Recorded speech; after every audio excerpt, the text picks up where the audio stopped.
Dhritarashtra said, O Sanjaya, after my sons and sons of Pandu assembled in the place of pilgrimage at Kurukshetra, desiring to fight, what did they do? Sanjaya said, O king, after looking over the army arranged in the military formation by the sons of Pandu, King Duryodhana went to his teacher and spoke the following words. O my teacher, behold the great army of the sons of Pandu, so expertly arranged by your intelligent disciple, the son of Drupada. Here, in this army, are many heroic bowmen equal in fighting to Bhima and Arjuna, great fighters like Yuyudhana, Virata, and Drupada. There are also great heroic, powerful fighters like Drishtaketu, Chekitana, Kashiraja, Purujit, Kuntiboja, and Shaibya. There are the mighty Yudhamanyu, the powerful Uttamauja, the son of Subhadra, and the sons of Draupadi. All these warriors are great chariot fighters. But for your information, O best of the Brahmanas, let me tell you about the captains who are especially qualified to lead my military force. There are personalities like you, Bhishma, Karna, Kripa, Ashwattama, Vikarna, and the son of Somadatta called Bhurishrava, who are always victorious in battle.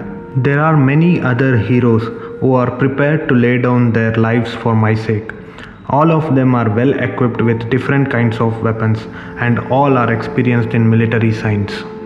Our strength is immeasurable, and we are perfectly protected by grandfather Bhishma, whereas the strength of Pandavas, carefully protected by Bhima, is limited. All of you must now give full support to grandfather Bhishma as you stand at your respective strategic points of entrance into the phalanx of an army.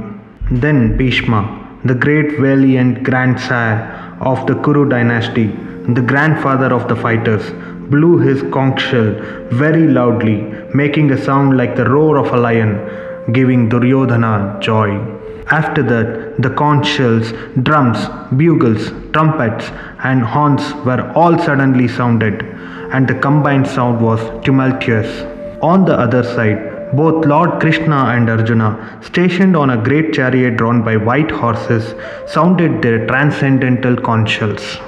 Lord Krishna blew his conch shell called Panchajanya, Arjuna blew his the Devadatta, and Bhima, the voracious eater, performer of Herculean tasks, blew his terrific conch shell called Poundra.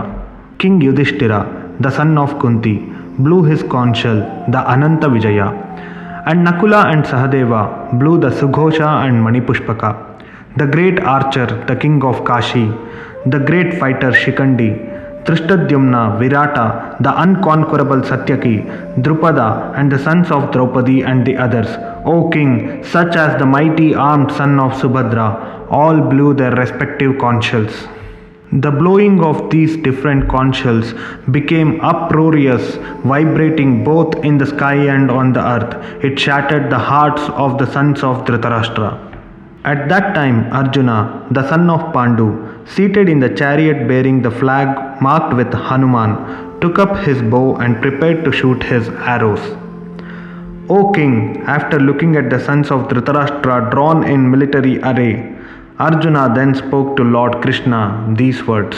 Arjuna said, O infallible one, please draw my chariot between the two armies, so that I may see those present here, who desire to fight and with whom I must contend in this great trial of arms. Let me see those who have come here to fight, wishing to please the evil-minded son of Dhritarashtra. Sanjaya said, O descendant of Bharata, having thus been addressed by Arjuna, Lord Krishna drew up the fine chariot in the midst of armies of both parties. In the presence of Bhishma, Drona, and all the other chieftains of the world, the Lord said, Just behold Partha, all the Kurus assembled here. There, Arjuna could see within the midst of the armies of both parties his fathers, grandfathers, teachers, maternal uncles, brothers, sons, grandsons, friends, and also his father's in-law and well-wishers. When the son of Kunti, Arjuna, saw all these different grades of friends and relatives, he became overwhelmed with compassion and spoke thus. Arjuna said, My dear Krishna, seeing my friends and relatives present before me in such a fighting spirit, I feel the limbs of my body quivering and my mouth drying up. My whole body is trembling, my hair is standing on end, my bow Gandiva is slipping from my hand, and my skin is burning. I am now unable to stand here any longer. I am forgetting myself, and my mind is reeling. I see only causes of misfortune. O Krishna, killer of the Keshi demon, I do not see any good can come from killing my own kinsmen in this battle, nor can I, my dear Krishna, desire any subsequent victory, kingdom, or happiness. O Govinda, of what avail to us are a kingdom, happiness, or even life itself, when all those for whom we may desire them are now arrayed on this battlefield? O Madhusudana, when teachers, fathers, sons, grandfathers, maternal uncles, fathers in law, grandsons, brothers in law, and other relatives are ready to give up their lives and properties and are standing before me, why should I wish to kill them even though they might otherwise kill me? O maintainer of all living entities, I am not prepared to fight with them even in exchange of the three worlds, let alone this earth. What pleasure we will derive from killing the sons of Dhritarashtra. Sin will overcome us if we slay such aggressors. Therefore, it is not proper for us to kill the sons of Dhritarashtra and our friends. What should we gain, O Krishna, husband of the goddess of fortune? And how could we be happy by killing our own kinsmen? O Janardana, although these men, their hearts overtaken by greed, see no fault in killing one's family and quarreling with friends, why should we, who can see the crime in destroying a family, engage in these acts of sin? With the destruction of the dynasty, the eternal family tradition is vanquished, and thus the rest of family becomes involved in irreligion. When irreligion is prominent in the family, O Krishna, the women of the family become polluted, and from the degradation of womanhood, O descendant of Varanasi, comes unwanted progeny. An increase of unwanted population certainly causes hellish life both for the family and for those who destroy the family tradition. The ancestors of such corrupt families fall down because the performances for offering them food and water are entirely stopped. By the evil deeds of those who destroy the family tradition and thus give rise to unwanted children, all kinds of community projects and family welfare activities are devastated.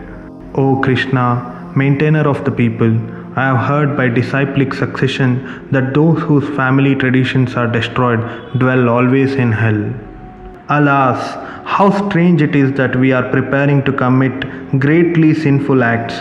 Driven by the desire to enjoy royal happiness, we are intent on killing our own kinsmen. Better for me if the sons of Dhritarashtra, weapons in hand, were to kill me unarmed and unresisting on the battlefield. Sanjaya said, Arjuna, having thus spoken on the battlefield, cast aside his bow and arrows and sat down on the chariot, his mind overwhelmed with grief.